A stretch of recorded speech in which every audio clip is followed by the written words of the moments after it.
Well, perhaps sort of the biggest interest for us as a group might be around meditation.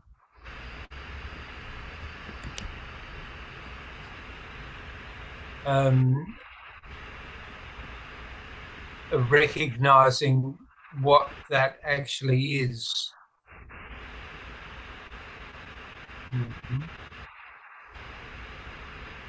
What's the criteria? And is there right meditation, or is there just meditation?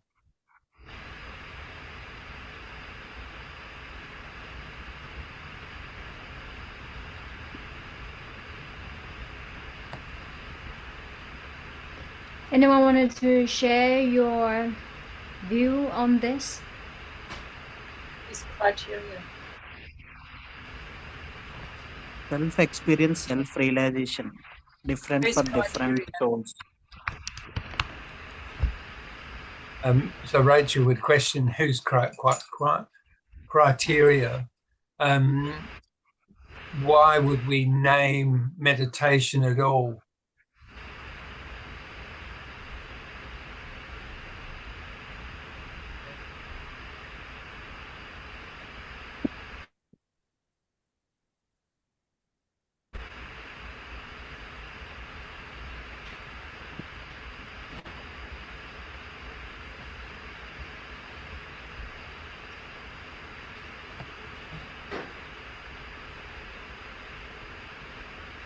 One looks toward it to have the ability to be able to control desires and thought. I get this idea that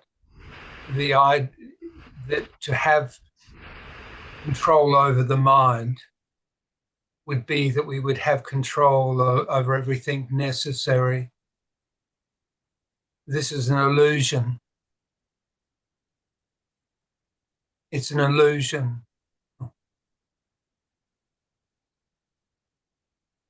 Because that looks to be being controlled is within the criteria of where the self shows up for itself in its own functioning of how it's being conditioned to be. All right. Not to make anything wrong or right about anything. It's only about utility, because it's about control, organizing itself for whatever function it sees itself needing to do. That shows up like on an horizon. It shows up like on an horizon. The day is determined, and all of a sudden one can see what one needs to do, apparently. It just shows up, and you can neglect it. You can move with it. You see, it's not an endless set of tasks. It's really definable. Those things that one would really be preoccupied with or concern themselves. There might be a bit of labor in it, work in it. Maybe not. But nothing far, not out of reach. So it's not really an issue. That arena that it wants control over is so that it can see something extraordinary that it might not be seeing.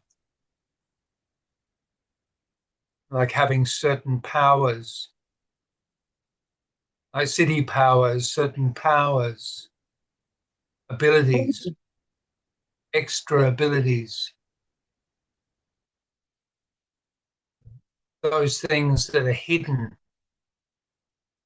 those things that maybe occasionally just show up as somehow this was instrumental for all this being okay. But all this is okay, and this moves within it too. It's inseparable.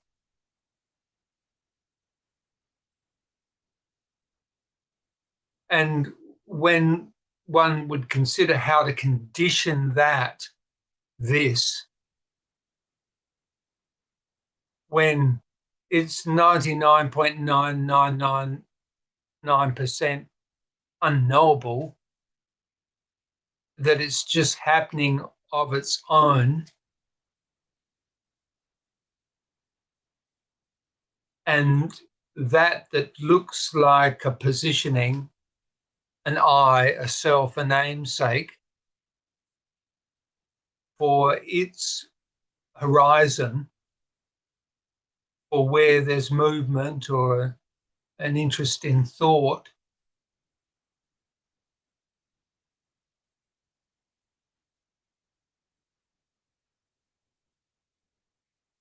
it's simple.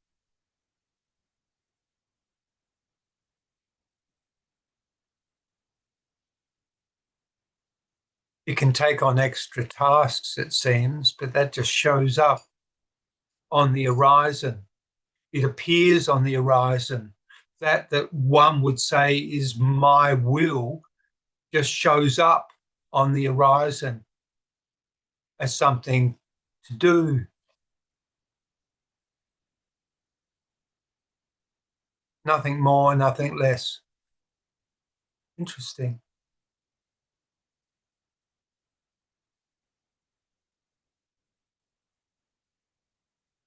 So for all of this, what's the criteria of meditation?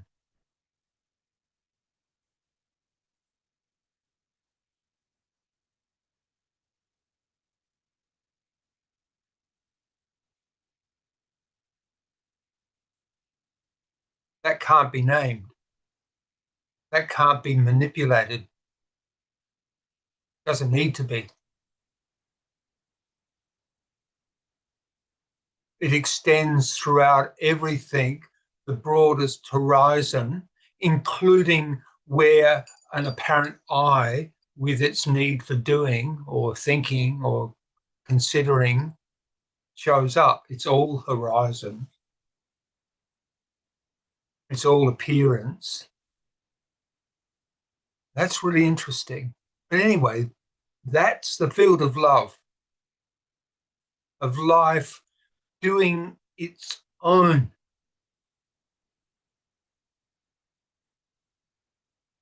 So what's meditation of this?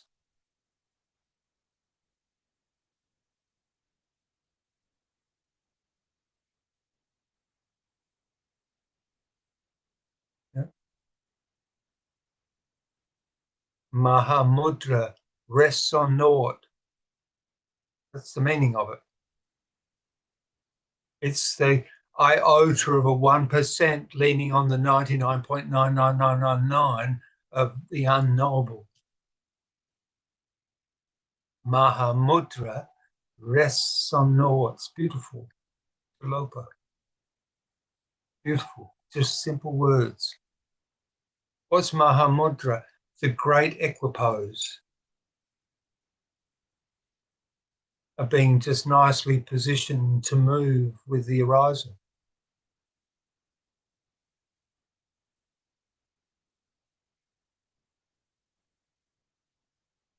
But the moment it says within the wheel, limits its horizon to a self and says it has to be a certain way, otherwise it's not good. It has to be a certain way, otherwise it won't be happy. It has to be a certain way, otherwise it won't be enlightened. What's that?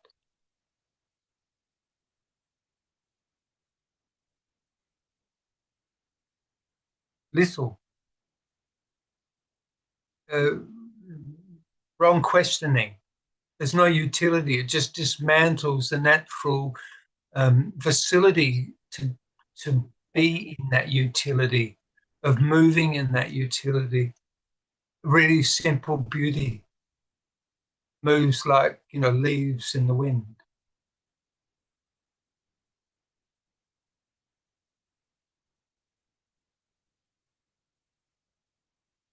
And then let's bring it again into it.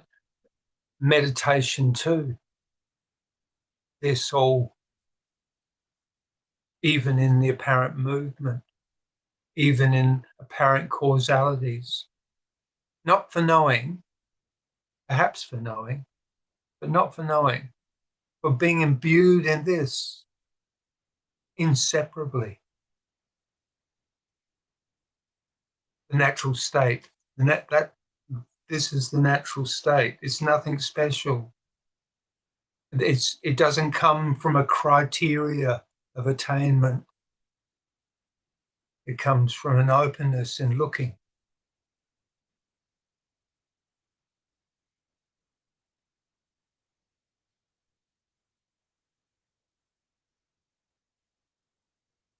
No separation, non-duality.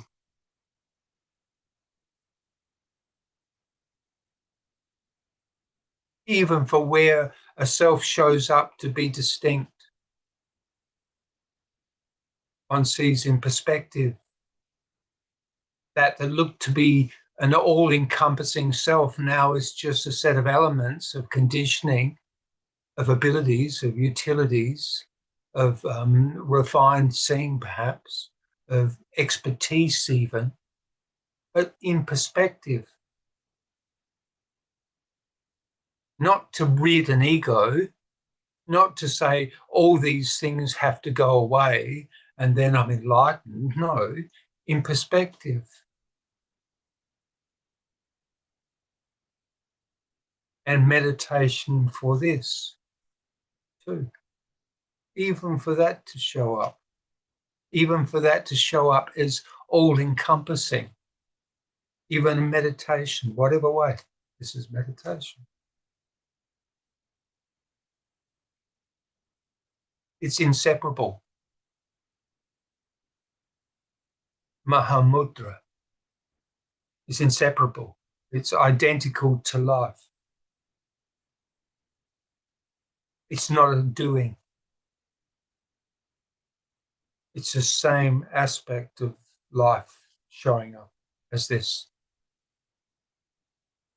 And even more than that, even everything it's not, all that is undefinable.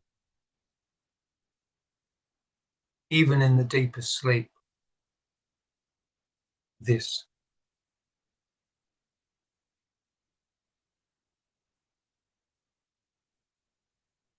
How gorgeous is that?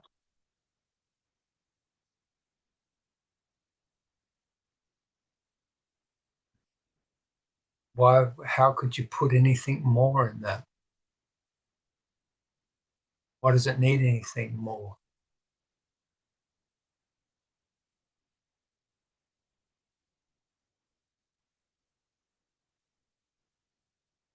That's what they mean by perfect.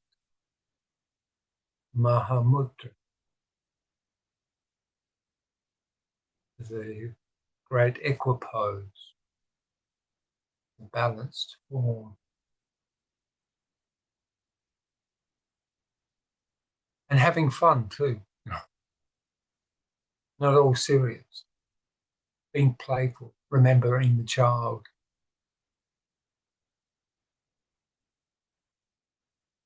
Free. Free for all that utility, or even what looks to be experience. But it's not in the experience. It doesn't need any experience. It's totally quiet.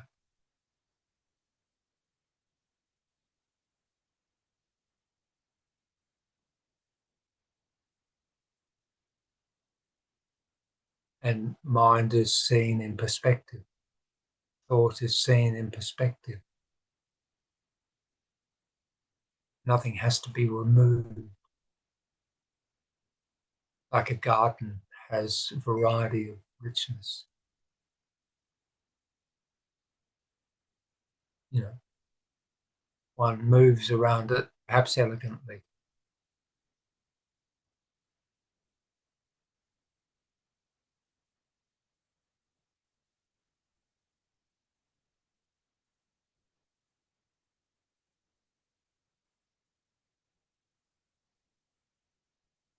So this is sahaja. This is Mahāmudrā. Right? But with no trappings of prohibitions and prescriptions, utility happens in the moment, in less than a moment. It's all just a fluidity or simplicity.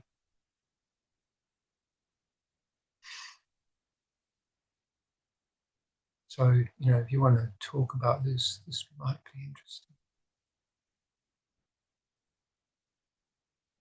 Any question?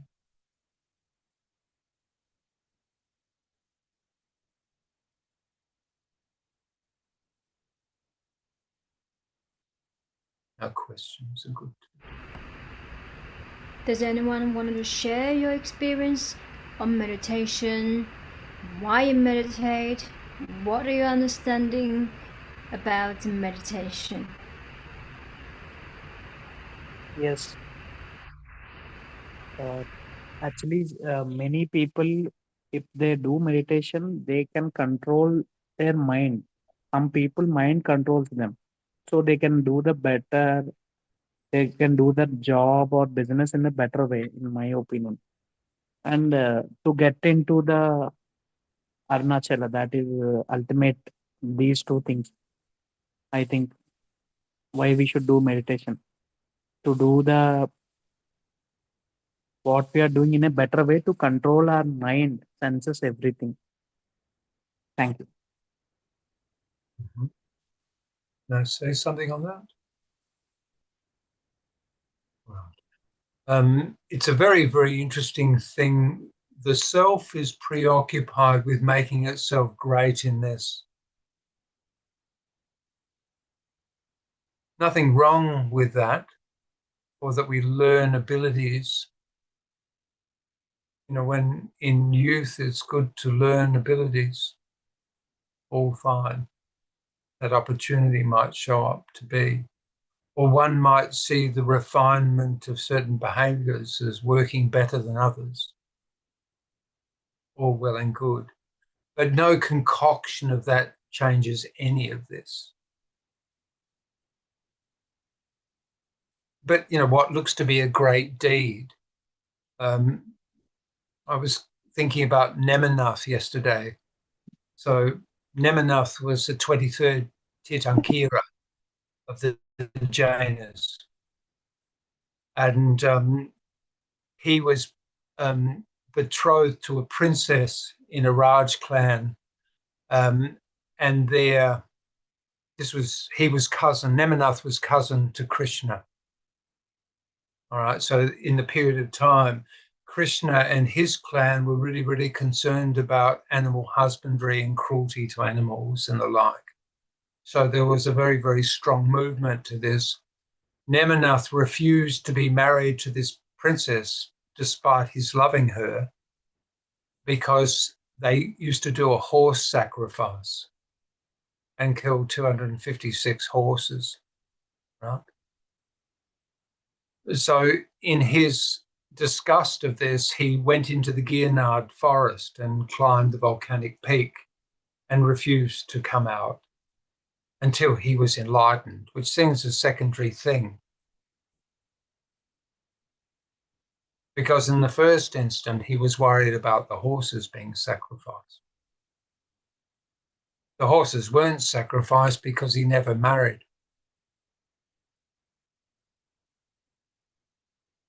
So you could look at this as a power, or you could look at it as a consequence in life for having achieved something.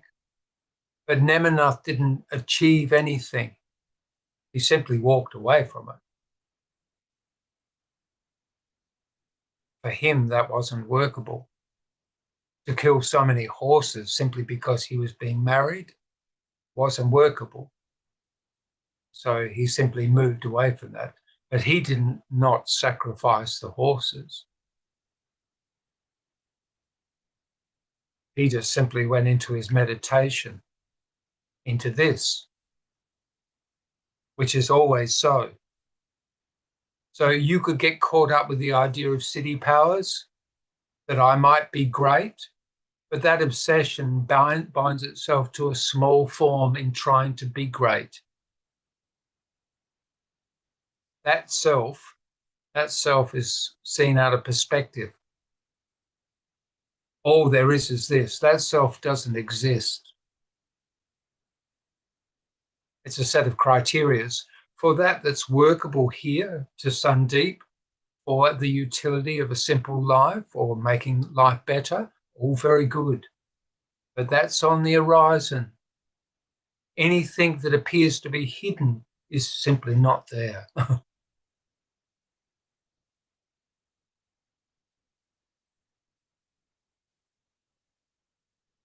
This is about immersion, but immersion is there's nothing to do about it. All there is this. It's only a misguided viewpoint that says there's separation. But it's been conditioned to think that it's small within the mass of things. Well, for the utility of what a body, mind might show up to be, yes, this is totally humbled. But in this, there's no need for humility. It's simply happening nicely. And this that looks to be a body mind with a personality and character only moves so much for a small utility.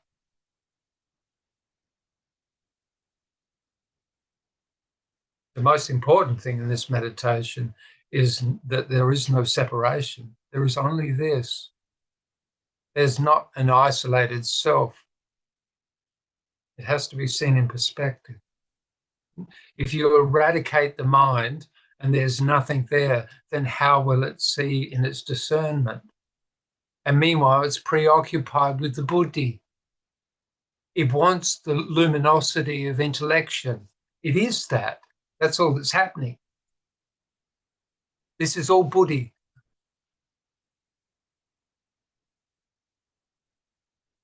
Hard to believe. Because the self wants to make it something. And everyone's doing this, pushing the horses left and right.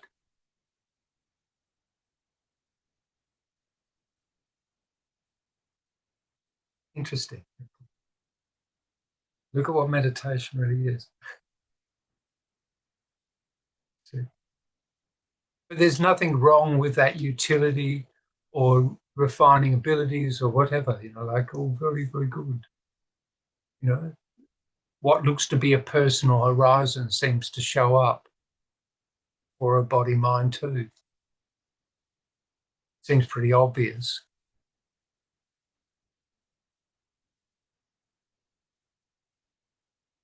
Because that happiness isn't needing to be aligned to a set of conditions. It's already the foundation of this. That's called blissful is just a relaxed state in sahaja. It's relaxed, but it can be playful too. It might have a lightness about it for just being relaxed with whatever shows up.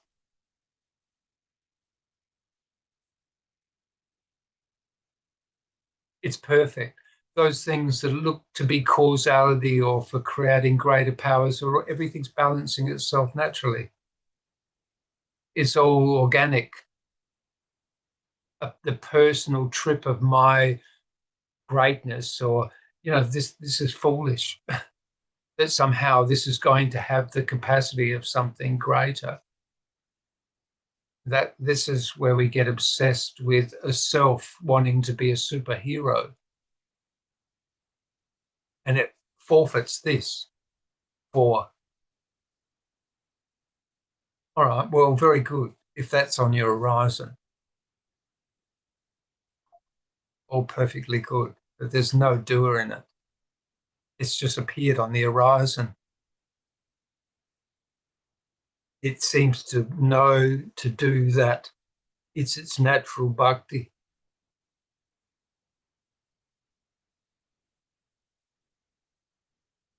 Just happens. Nothing in it. But the moment it claims it, separation comes in. And then it's an entity within a counter entity, whether that be God or others. it puts thingness around everything, and it creates a subject-object relationship of this apparent aggrandizement. This is foolish. That's what we mean by ego. It's foolish. It cuts itself off from this, and this is happening perfectly. It all protests and sort of say, well, how can you explain war and how can you explain suffering? But if in the circumstance, there's probably a fair articulation of why that might be showing up to be so. And not that I wouldn't want all suffering to stop. But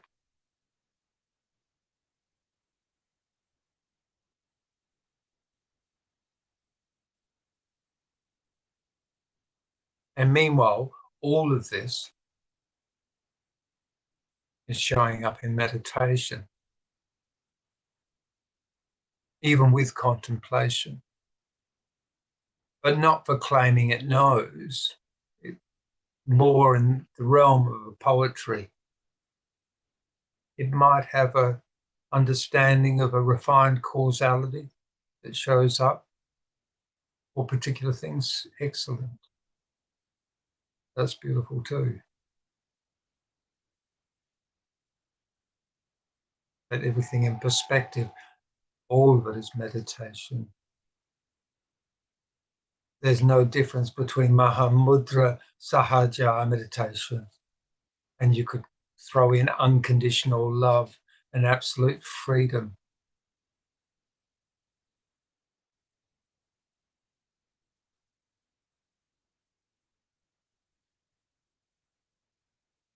You just have to look at it.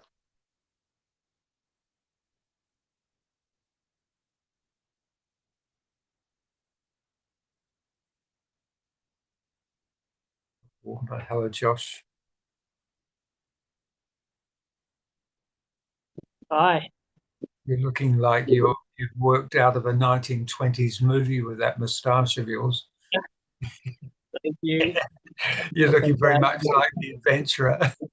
Glaring compliment. Yeah, I am a little bit. Right. I'm enjoying myself. Good. Going around, doing some traveling. I'm currently in Coimbatore, visited Isha Yoga, Isha Foundation. All right. How did that go for you? Yeah, it was all right. Just kind of checked the place out a little bit and head back there later tonight or tomorrow, depending on energy, physical energy levels.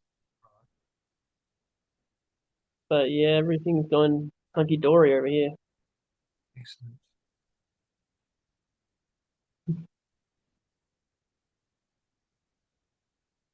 Takia, how are you going, Takia?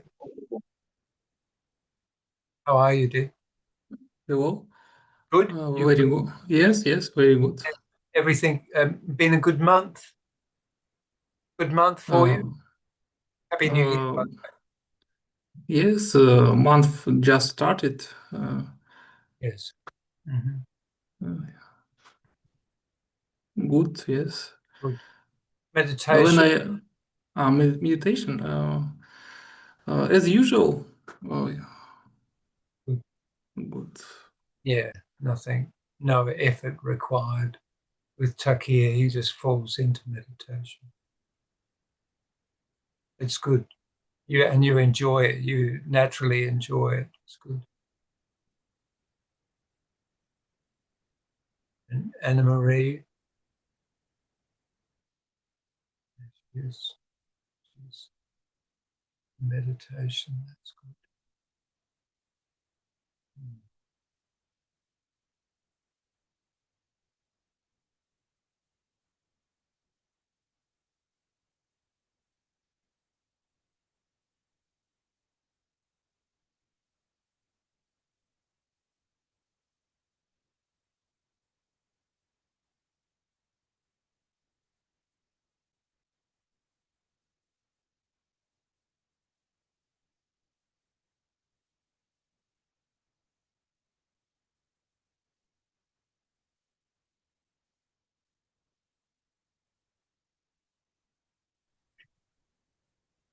Sorry. Can He's back again. We are having a nice walk there. Can you hear us,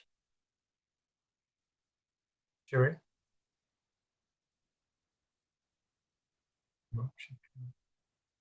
No, we can't hear you, dear.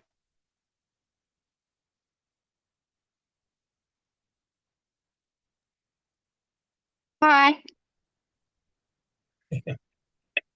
I'm back. Thank you. Yeah, there was a dog, so I had to just turn around. Another dog. You're the recreational end of this. Yes, thank you so much. It's really nice to listen to while I'm walking. Thank you.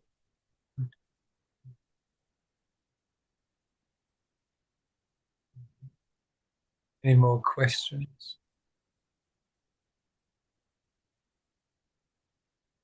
I was going to ask about the. I read this story a few weeks ago, or maybe a couple of months ago now, from a Zen book of stories, and it was about a monk who someone came up to him and asked him a question, and he gave a slightly different answer than was the right answer. And this Zen monk, for that apparently had to spend 500 years in having fox lives or a fox life before he came back as a man, asked the teacher the same question and got told the right answer, and then got enlightenment. And I guess you'd have to be there. Yeah. There he is. I've been seeing him for 700 years. Yeah, I know. But yeah. Sometimes I think that's when where they bring in the idea in India, they call it itihasa. And it's a way of looking at histories through mythologies and also understanding the mindset for what was the common language for that time. So sometimes people were imbued with a lot of superstition. And so dealing with the superstition, it's like they use the address of the superstition to get to the people to arrest the superstition. It wasn't, it was too much part of a more and a set of beliefs to be able to interfere with it directly because people would oppose it. I mean, just the notion of sort of saying there is no God, there is no self, isn't to say there is no God or there is no self. There is no God, there is no self because there's no separation in them. That's the point. Then everyone wants to qualify it and sort of say, my God and myself. And then whether you've sort of turned up as a fox or some luminous being, you know, you can see it might show up in the dream state as a light body. Number of things can show up, but is it a dream, and what's not the dream? You know, this one has a solidarity, but its narrative is pretty simple. Not that exotic, but for where that extraordinary otherness might sort of show up as a language form, sometimes it does articulate experience in a rich way. You know, there are also the samadhis. There are also graduations of this as well, but I don't like sort of talking about it because then it's still that fix-it mentality of getting it right, that you're going to be turned into a fox for 500 years because you said one shloka wrong. Or you didn't understand it. It's like the original sin of the Christians. Yeah, and there's always someone at the top. Sorry. I was just going to say that the punishment does not fit the crime in that case. Yeah, it is sort of silly because it's silly. We don't. But look, the thing is, there seems to be this natural blending into unconditional love, which in the end is just bhakti anyway. Yeah. It stops needing to service or self-interest, because even that looks to be a self-interest is always for everything. And it starts seeing it more and more, and it relaxes more and more. Yeah, I have whatever way that shows up. I have another kind of personal related question, but I just want to give Sheree an opportunity to say what she was going to say. Sheree, did you want to say something, dear?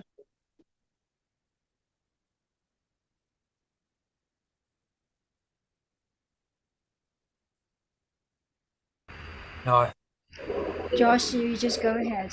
Yeah, just go ahead, Josh. All right, thank you, Sunyata. Yeah, so I had a realization while I was on the bus earlier today, I could say the realization came upon me that I was wondering why my first quote unquote teacher of enlightenment, I felt like I got so much from her, and I kind of stuck with her for about a year before kind of transitioning to like Bob, a base teacher, this kind of thing. And I realized since then, like with her, I distinctly made this commitment with her, and I spoke to her about it. I said, I'm committing to this. And then after a year or a year and a half, all this kind of stuff happened in my life, and I didn't commit to it. And then I went off and did other things, and I told her, and she said, well, don't come back here, basically, in different words. Because obviously at that point I didn't make it a priority. Of course, I had all my own reasons, and this is a great big narrative, but I guess I was contemplating on what is it that, like, how to get the most, if there's a so-and-so on a spiritual path, which, okay, we all know that there really isn't one. I hope everyone knows that at least. That it's kind of a mystical path that is being created by a dreaming giant god mind. But or not. or not. Yeah, we really don't know. It doesn't need any of that. No. But like, how can that so-called so-and-so really actually make the most or get the most positive benefit for itself out of a path? And I thought, well, making some kind of commitment like that seems like a really good way to do that. But since then I haven't done that, and I'm too afraid. It's coming toward it out of lack, out of inadequacy. And so how can you build, that's the meaning of building a house on sand. Like you wouldn't build a house on sand. So how are you going to build your mansion? It's the wrong way up. There's nothing to build. It's already perfect as it is. But the ego self always wants it to have some grand position. Well, the only way that it gets a grand position is by being immersed in it as it is. Yeah. And then like there's something about the nature of unconditional love. Not for anything, just because it seems to be the nature of it. And it's free in its own way, in so much as things just simply show up. And it has its own perfection. It also meets the conditioning in the right admixture, if you like, for it to be okay. But it has to be able to recognize the levels of rest or contemplation or okayness about meditation or what really is on the horizon, the opportunity. Mm. And, you know, like it might have to come at this in any number of ways because, and that's also shows up on the horizon, what appears to be, you know, so it's simply this and it simply abides.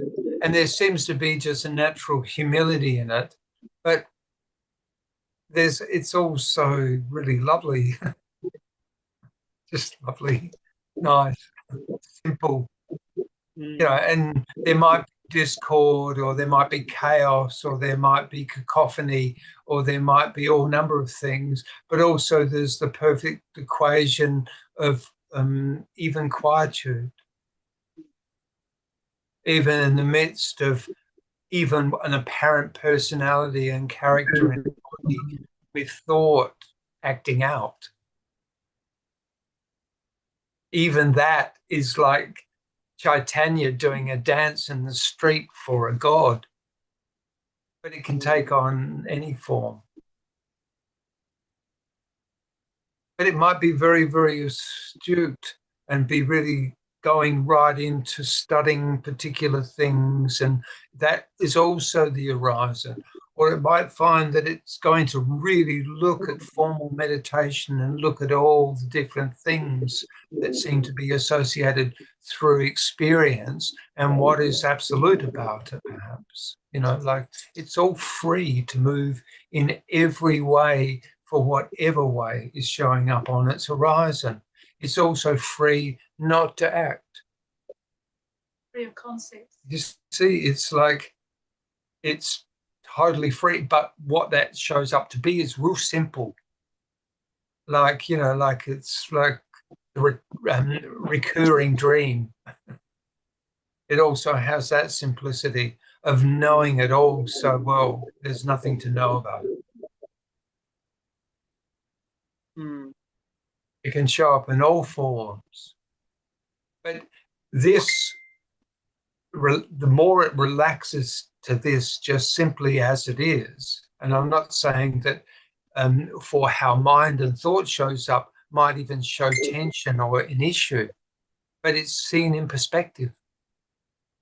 It's like locating an itch in the body. What appears as mind is vastly everything.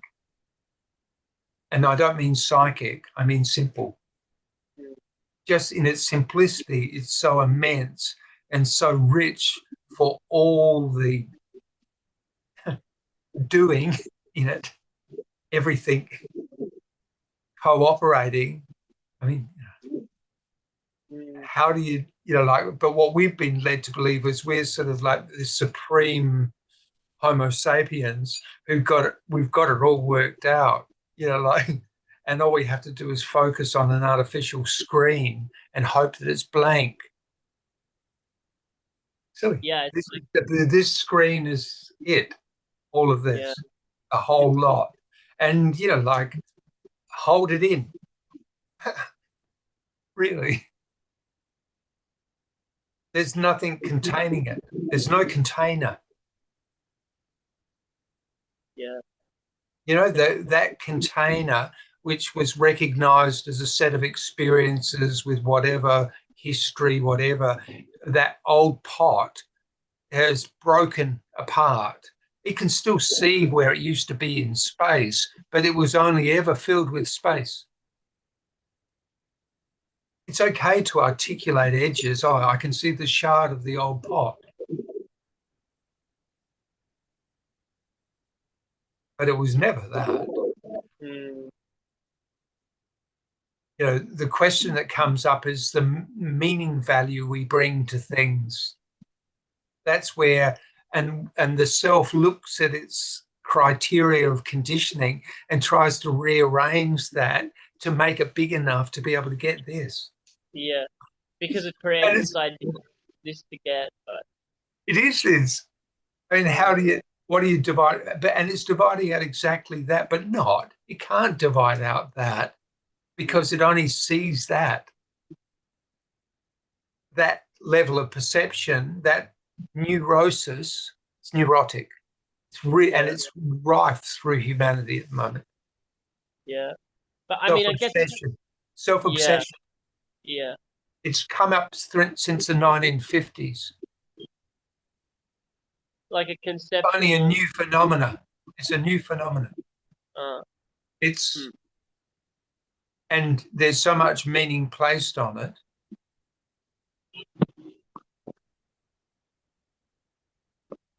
And it's not needed. But that doesn't mean the personality needs to get erased or the character needs to change. All that's all fine.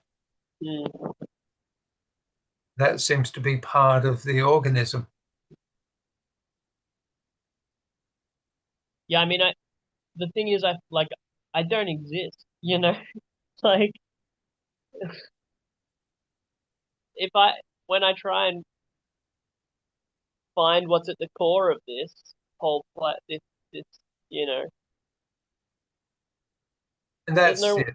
That's it, Josh. That's it there. And that's what the adventure is there. Being studious, you know, for whatever way it shows up.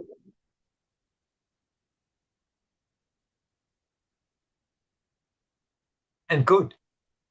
Yeah. That's also perfect. Let it be. That's what seems to be happening. It's good. What looks to be a successful bout of meditation.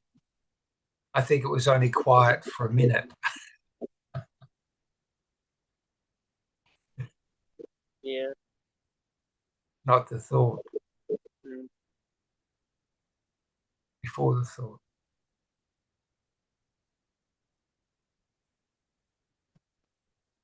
It's in every way throughout the thought.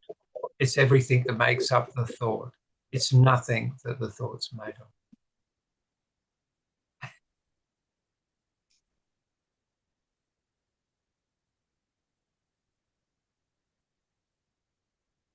And it gets a knack. This, for whatever reason, we come to meditation, and for why you enjoy it in whatever quality or way you like to enjoy it.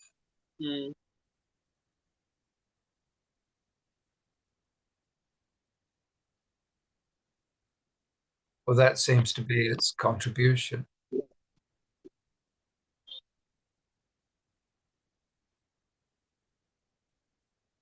But like the experience of it, you know, there have been times here, and I'm not trying to tout my own whatever or anything, because I think many people have experienced this kind of stuff, where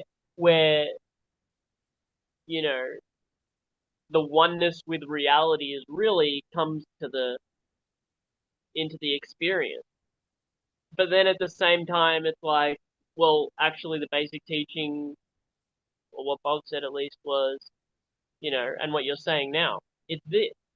And this awareness is prior to any kind of experience. Although something about, I think it's in the flow state. There's that flow state that seems to be a part of it too, where it's not static, of course, it's living. So it seems more on the level of what Nisargadatta used to say about apperception. It's more apperceived rather than directly experienced. It's apperceived because it can't be held in the body. It can't be held in the body. The body's inadequate to be able, well, through the cerebral faculty, I think, you know, it's more that. You can't really think it. But human beings love to try.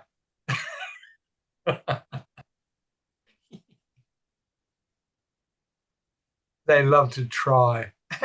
And why not? That's okay. That's okay. Yeah. Try to get language for it too, you know, like, I mean, why? But here it seems to have a pertinence because here we can, you know, like, because very often when you come to meditation, well, we can't have enlightenment, you know, that's not part of the deal. But still, the reason that everyone is sitting in this is because something is apperceived. And so just relax into that. There's already something which was in the parameters of experience. So relax into that. Something was in the apperception for where it goes out even beyond what, where it disappears like a it will come, and before you can actually get it, it's like a slippery fish in muddy water. It's gone. Apperception, and relax into it. There seem to be portals too. Love is a portal. Freedom's a portal. Duty is a portal. Bhakti is a portal. There's all these ways also that seems to have it declutch. And sometimes it looks to be really, really pensive, where it won't even move out of its bed. Oh, that's all right too.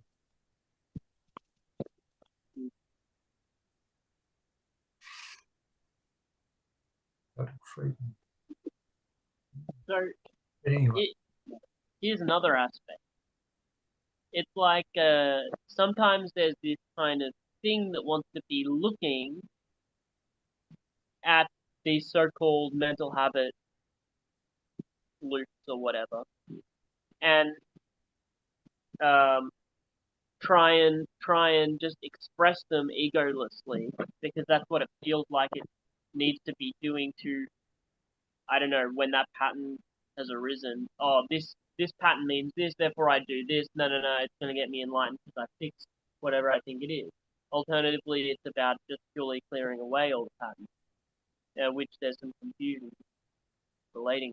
Well, I think there's a thing for where the self obsesses about its own suffering, and it also contemplates suffering in others. So then the concept will show up that if I fix myself, then I might be better at helping others. But really, this is about a direct immersion. And really nothing to get. Wherever that grasping is a separation. Just really, this is perfect as it is. With also the riding the bike and enjoying the adventure. Even the sense of progression, of learning, of experiencing, all perfectly good. But the interesting thing is, this inherently is not in any experience. Experience seems to happen. It's sort of similar to the horizon. It just shows up. But the innerness of it,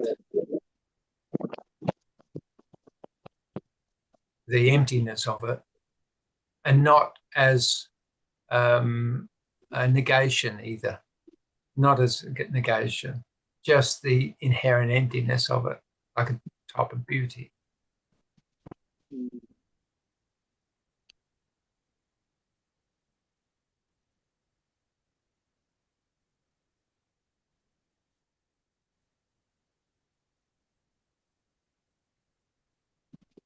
And not that, like, I'm just wanting to say it's not this or that, because like mind can never enclose reality. Like it tries and it says, this is the right path, this is the wrong path, which do I do? Okay, I go this way, then I this. There's never any solution. It's like this. I love this word, irresolvability. As soon as I heard that the other day, for the however many time, but it really struck me in a positive way the other day. Irresolvability.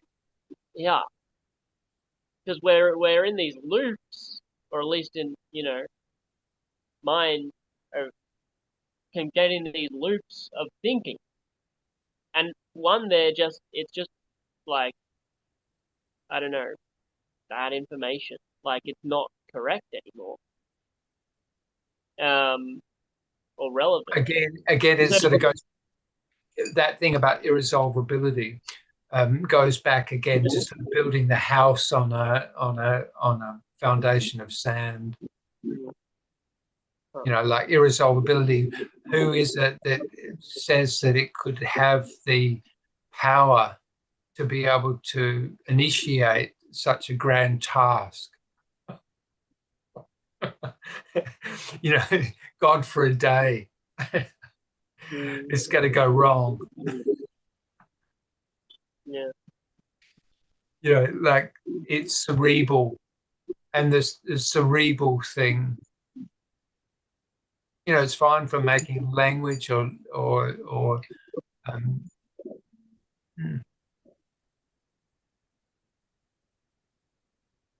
it's not cerebral. Cerebral's in it. Cerebral's looks like a big driver, throws up, you know, lots of ghosts and images. That's all right. But just seen in perspective. The feeling form is different to the contraction of an emotional form of feeling. It's sort of more like, I don't know, I'm a bit cagey, but it's more like the etheric aspect of feeling. It doesn't have a dimension of body, mind to it. Somewhat like how people sort of feel people's auras, like that type of thing. I don't really like getting into this type of thing, but you know, like there's more subtle aspects to it too. You know, and it has to be able to breathe. You know, so the declutching, that self which is clutching can't declutch. It has to relax into this. So we do this through our perception, through meditation, perhaps. So what is it? What's peripheral to that which is definable?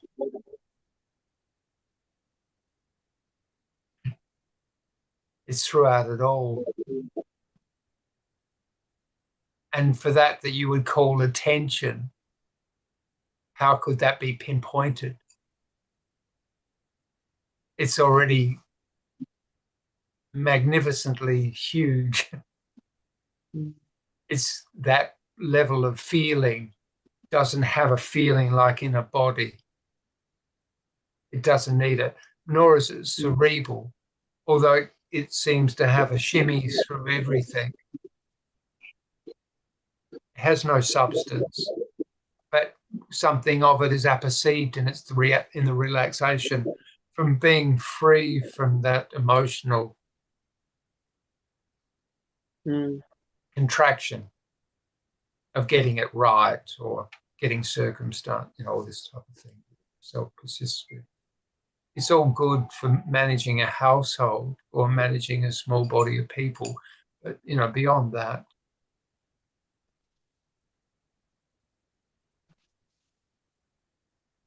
you know, or special interests, you know, like there's nothing wrong with cerebral interests. But just seen in perspective. And getting used to being relaxed like this too. Yeah, I mean, perceived. I feel like that kind of aspect, sorry, is really about what they do, right? What happens when you're kind of playing with that? Like if you're into cerebral stuff, then what's it doing? Is it expanding your mind state? In the case, you know, I would say that, you know, human beings are so much heavily inducted and educated from you know, the time they're two. And, you know, the good part of it is just making sure that, you know, the baby doesn't put a hole in its head or, you know, from a pointy cupboard or something, or, you know, crawling under a car or something heinous. But then those contractions of, yes, good and bad, become qualifying for the self and their experience for how they make it mean. And, you know, this can go from levels of extreme trauma to being spoiled through excessive praise.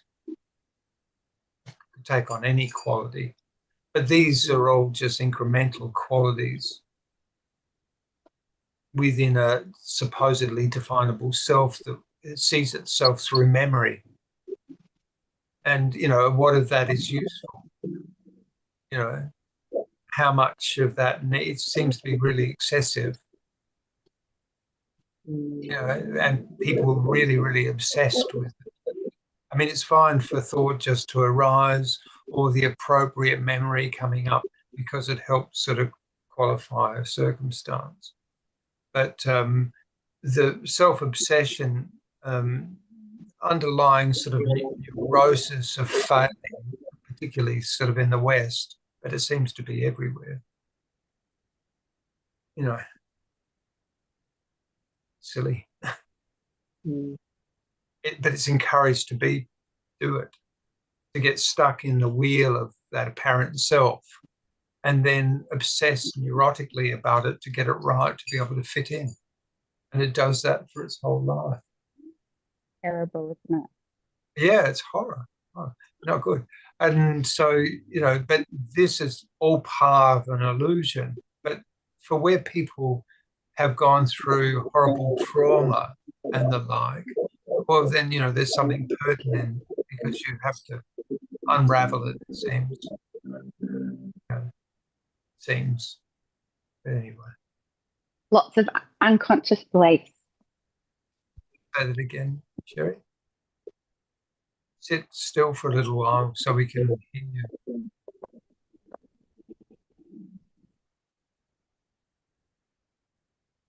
Very disappeared. That was a good short one.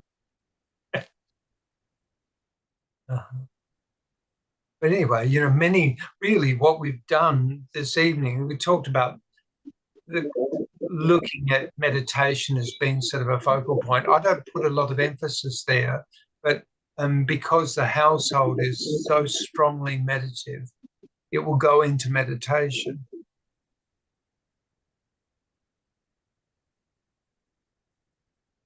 You know, and so you're in environments which are so deeply meditative. So you go into meditation, or the facility for you to go into meditation seems to just be there. And so you go into it, or if that's what's showing up. If it seems to be supported, taking extra interest in it, all good because it's showing up.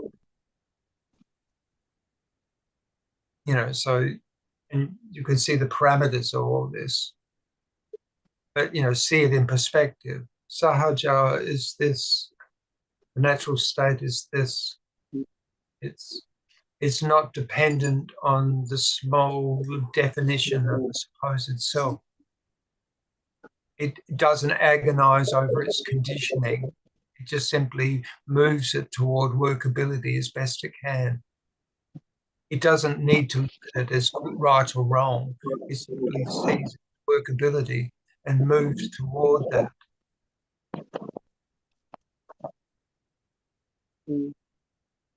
How come sometimes it feels like people in the world know more about what I'm talking about than I do?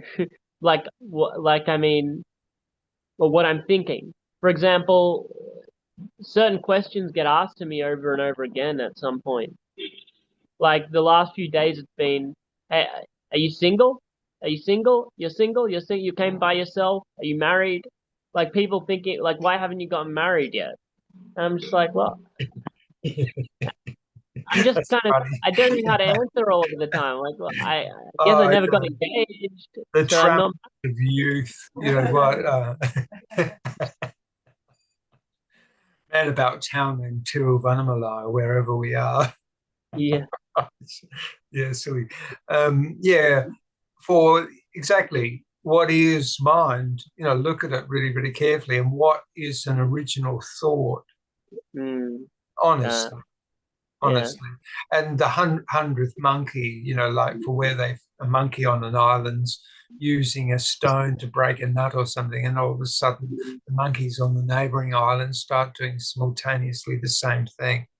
Yeah. don't know how true that is, but apparently it was an example. But you know, like yes, it's no my mind. It's not my thought. There's not my conditioning. There's just conditioning. There's thought. It looks to be situated around a personality which was formed in youth and has certain habits. But outside of that, all of it was inducted. And the only fundamental aspect is the life force. Just this. This is all free. No one worked for this. No one made this.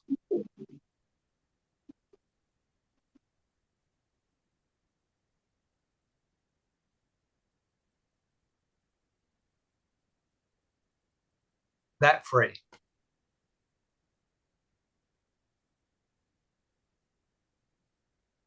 Blah, blah, blah, blah. Nothing to say. And that's good, man. Like, it's, all the wings are all thrown out. You know, like it's taking some air in its wings. Flutter, learn how to flutter them about a bit. Feel it, that vastness. Walk with that. But being happy for no reason. Being okay for no reason.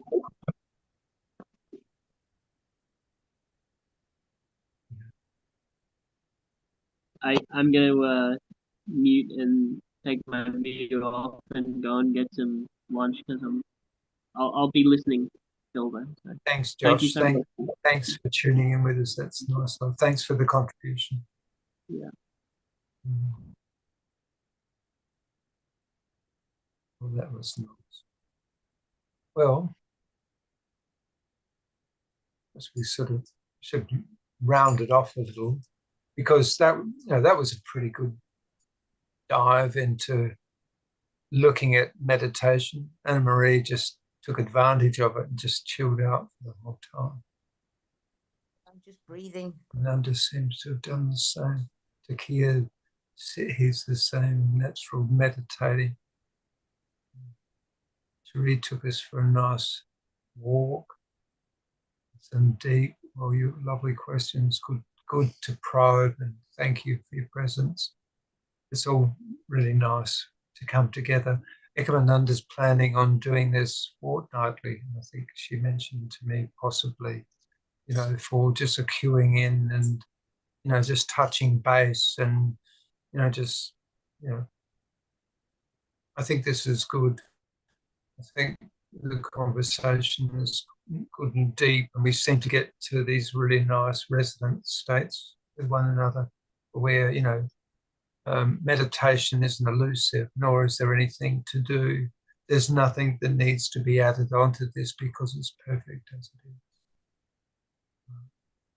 And to be able to abide in this and to love this deeply and trust it that much, well, that's a good meditation. And catch you soon, I guess. You can always say hello to me. You just have to communicate through Ekomananda for any links that are needed. Hello to you. Hello to you. Hello. Now who? She's back again. Now, Cherie, do you want to say something? You got to stay tuned in. No, it's me. It's me talking. Oh, it's Anna Marie. Oh, sure. Mm.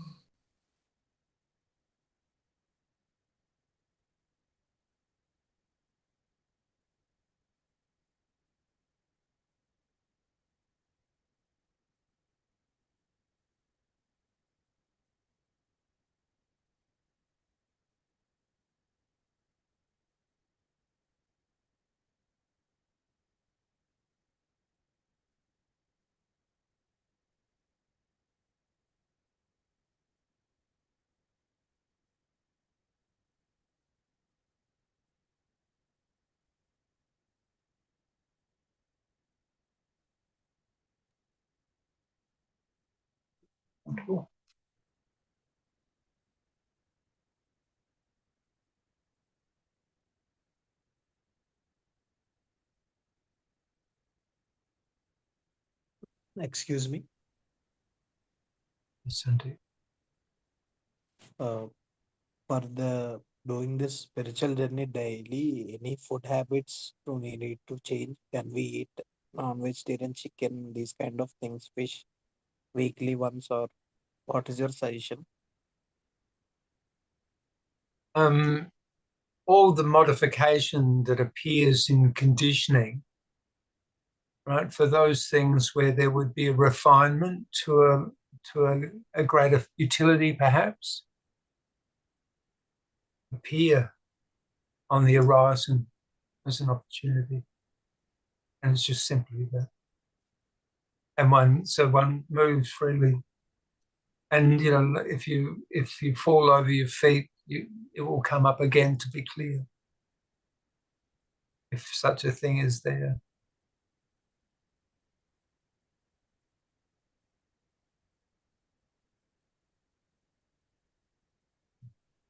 And it all is happening naturally, perfect as it is. So if there was a causality or karma in it, it's all just naturally dissolving, wouldn't it? Unless you sort of believe in entropy or something. It doesn't seem to be this.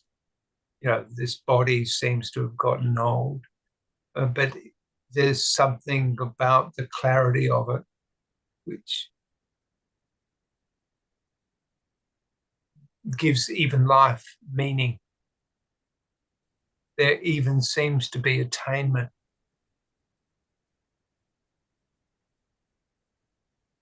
But you wouldn't want to hang on to it. There seems to be a greater clarity, but it still can trip over its feet. It has the freedom to make mistakes. Because sometimes there's beauty in mistakes too. See, it's totally free.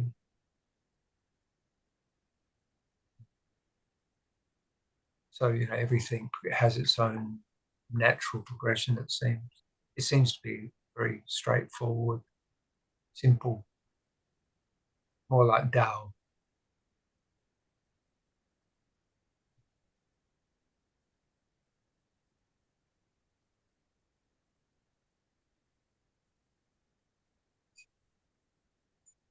But it's not being perfect, it is perfect.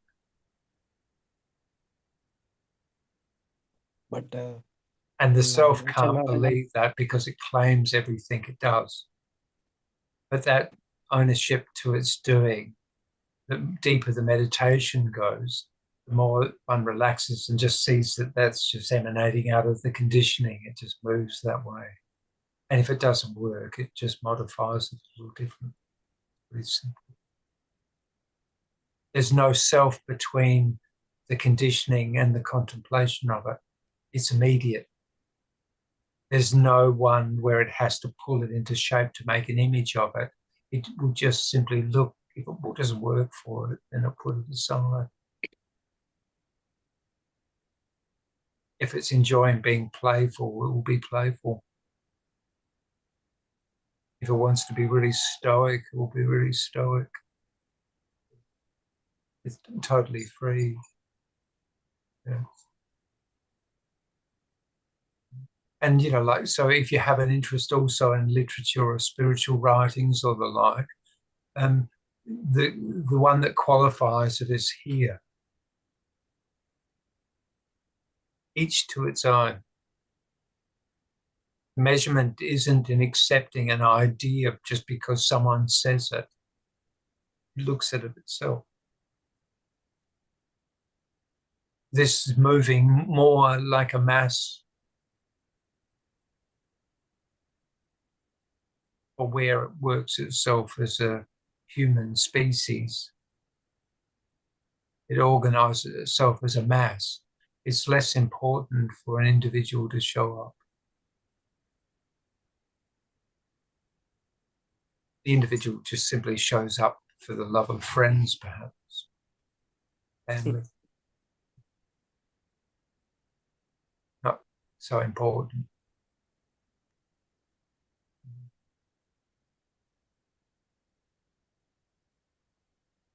Does that answer the question?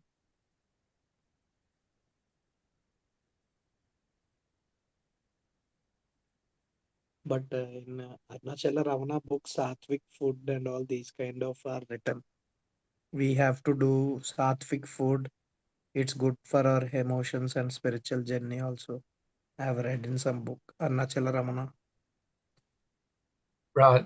Well, if you were coming through Ramana, you would ask simply, who am I that are having these thoughts? Or who am I that is being influenced by these shlokas? Or who am I?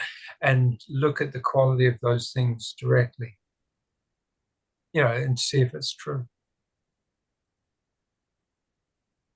But for emotion always precedes thought.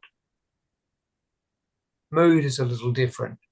It can be more sort of atmospheric for where it's collective. But there's no self in it. There's no self-mind. There's just filters of induction to be able to see how these things are. We've been trained to see in a particular way. So we look at them. But it's not bound by that. That was just conventions, convenience, or not.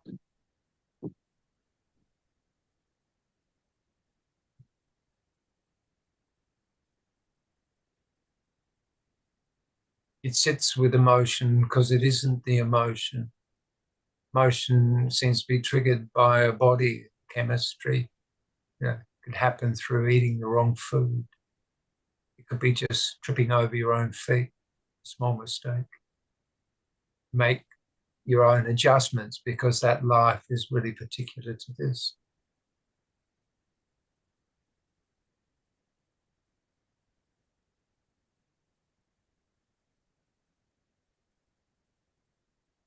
And for most, emotion comes a grip in the heart.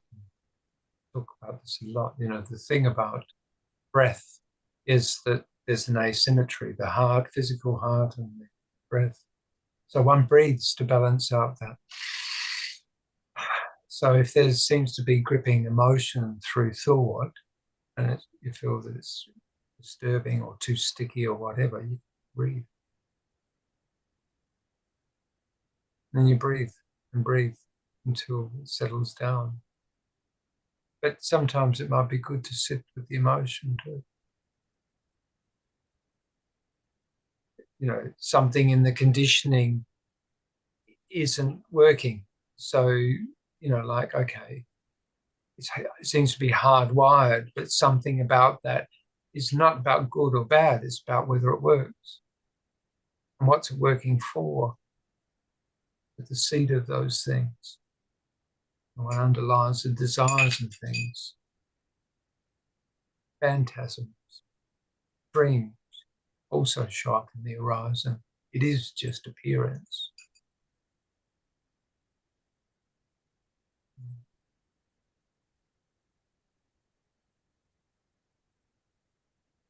Energy, emotion. Energy is a good way of thinking about it. Sometimes it's just energy. Locate it. See where it's located. Is it located in the body? Is it located in the field? Where is it located? In the relationship between the son or mother or something? Or part of meditation.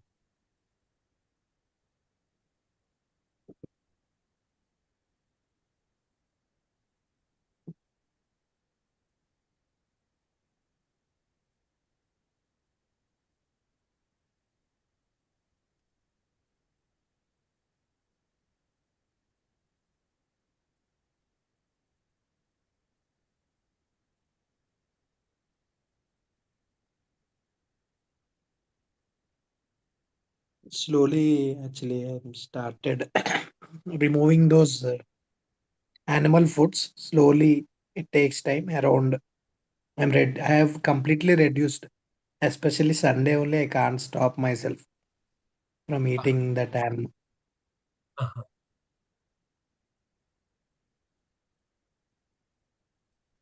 All fine. When it doesn't work, it doesn't work.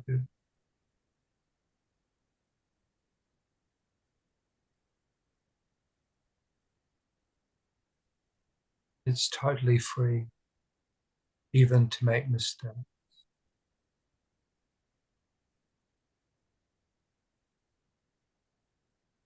It's not. And can I know about your food? You eat animal food, Mr. Sunyata and Ekomananda? I had a little bit of cheese this week.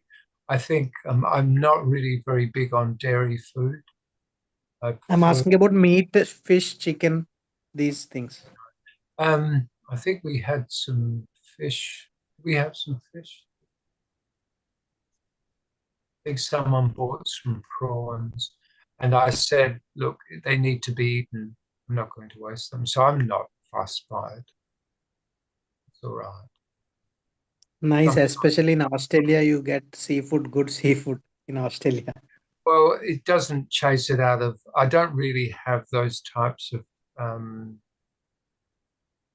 hunger, desires. We eat good food here, just, whole foods if we can. Okay. Nice. Same. Whole foods, and I prefer vegan, but there's no judgment for others.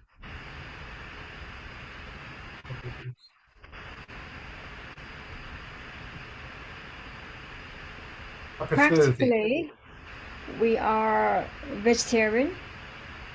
Occasionally, there may be fish here and there for social reason. Nice.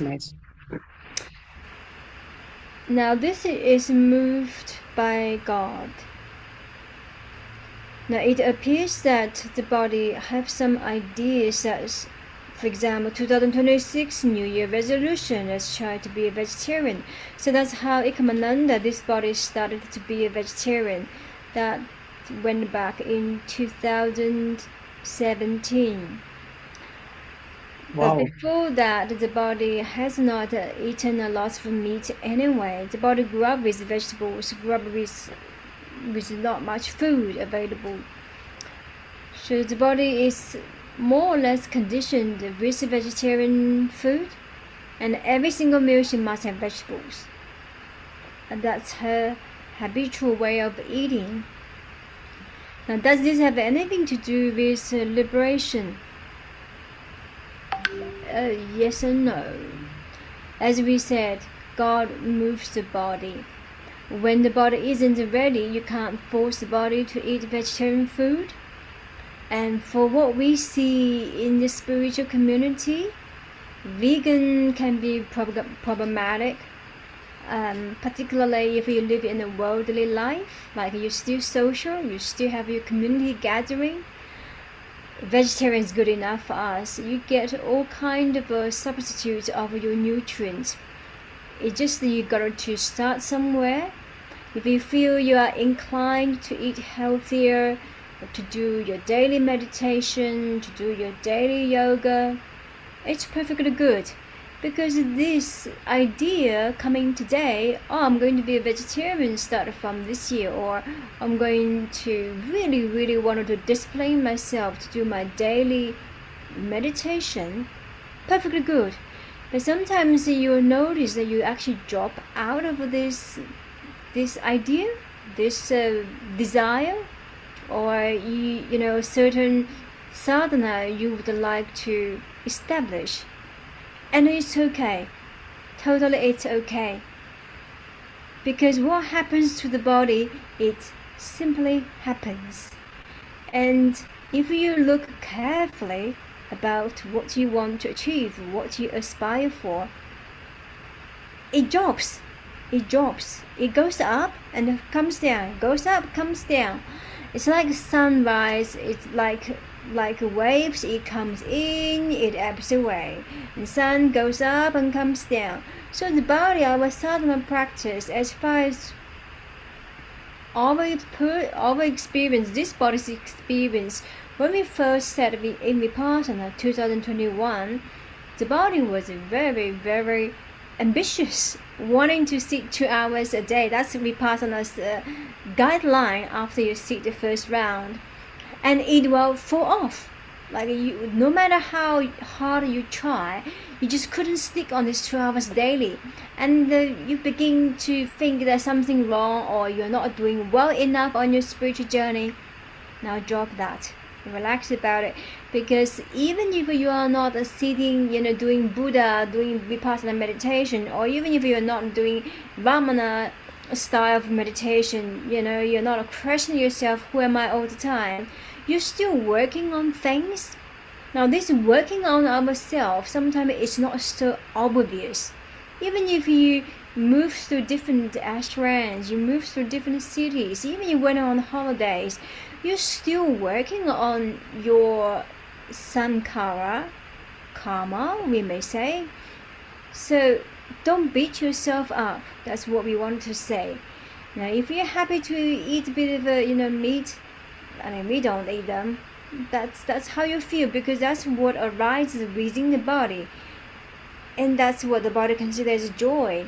If you try to force yourself into a narrow tunnel, this is what you want to push yourself through if you've got big body, or this is a small body, you want to lift a heavy weight. It's not practical. So at the end of the day, it's very simple. We wake up in the morning, how do we feel today? Are we happy about the self? Yes, we are. Well, perfect. How you live your life, what sort of house you live, what sort of partner you have, what sort of meals you had today, it's not other people's business. It is how you feel when you wake up in the morning. Do we want to live another day? Do we feel quite content to a degree? Do we feel just we are floating around quite freely? And that's good enough. And then for all these methods that happen through the listening of conditioning, and the apparent self that encapsulates that, which is the coordinator supposedly for all of this, is only this big in all of this. So by adjusting a body, which is,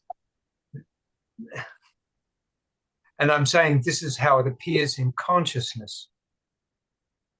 Yes, yes. I'm not talking about even the spatial element.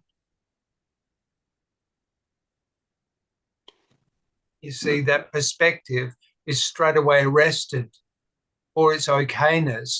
Okay, if you put a condition now on, I want to eat more minimally so that I could sit easy for a number of hours, all good, if that's what it says. If all of a sudden you've eaten lots at lunch and you were going to meditate after dinner, that very idea is going to be a conflict.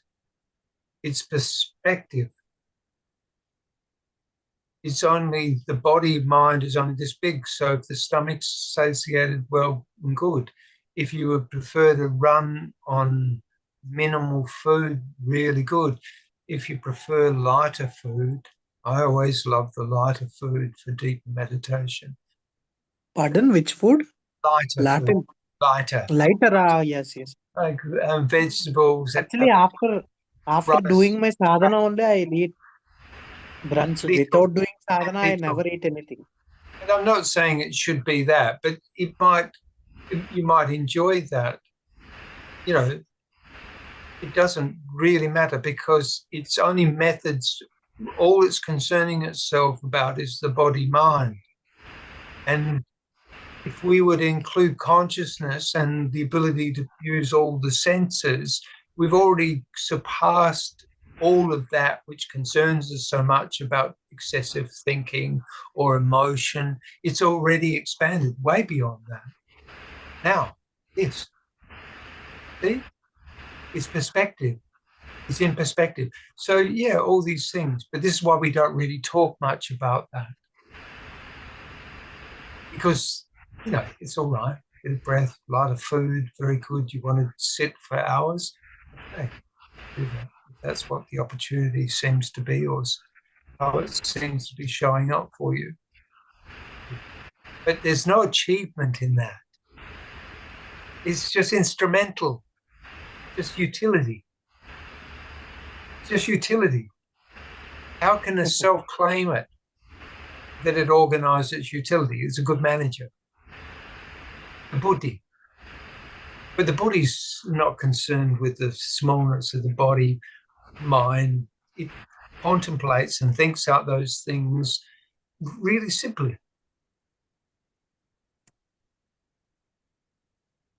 It's only when it extends itself in its greed to be some great something, extended beyond the confine of the self, which is condition, movement. It's absurd. It's absurd. And once the penny drops, you go, oh, no, it doesn't change a thing. But all that refining capacity might well be truly here. Good, done. No attainment. Mahāmudrā. Sahaja, nothing. And all the other attributes too, working too. The small conditioning, the humble servant.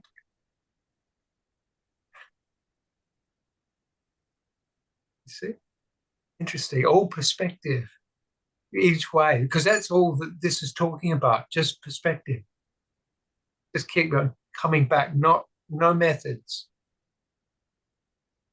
Just keep on coming up. Let's see what you're meditating for. It is in that spacious aspect of consciousness, but it's not even that. It's also the incremental, the small too, but it's not that. Total not to. Interesting. It can see the small and it can see the large simultaneously. It has no locality.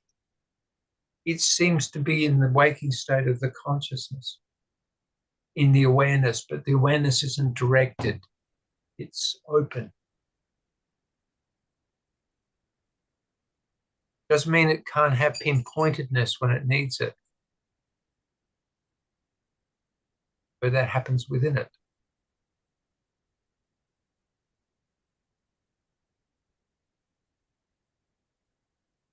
This is a really generous, if it's going to, we're going to call it meditation, it's really generous.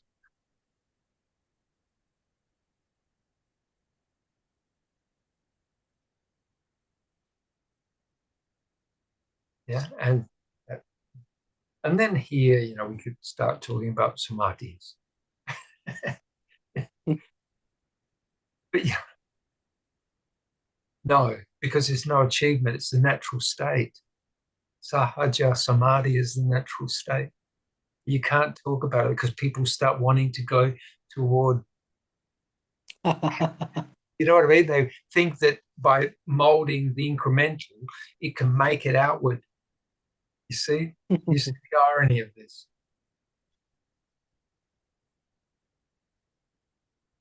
Really very neat.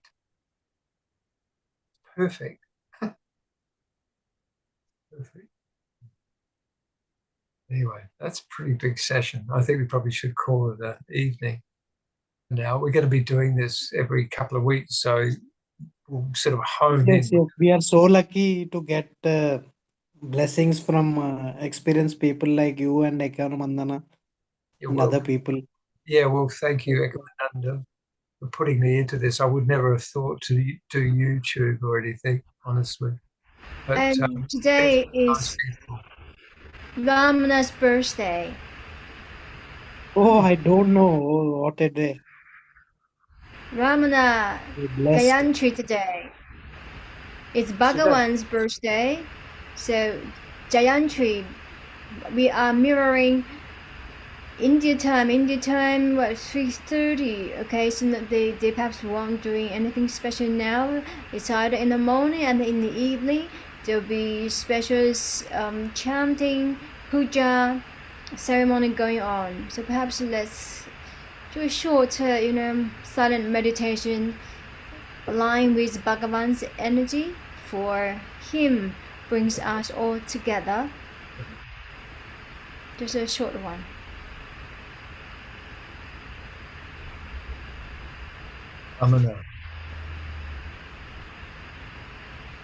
And also, you know, there's something else. The language of all of this is also evolving. Language is always transforming. It's a living.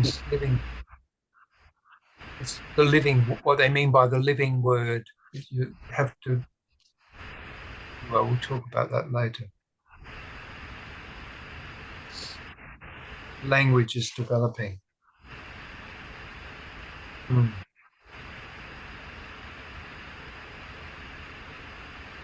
Yeah, thank you for making this space available. Yeah, all good, love. But I think we should call it a night now. Let's catch up soon. And love to everyone. And thank you for coming in and sitting. Thank you so much, Sunyata and Ekomananda, for blessings and valuable lessons. Thank you so much. Blessings from Bhagawan, from Maharish. Thank you. Yeah, Thank you. Take care. We'll see you in Love 2 you weeks' all. time. Bye. Bye. Thank you.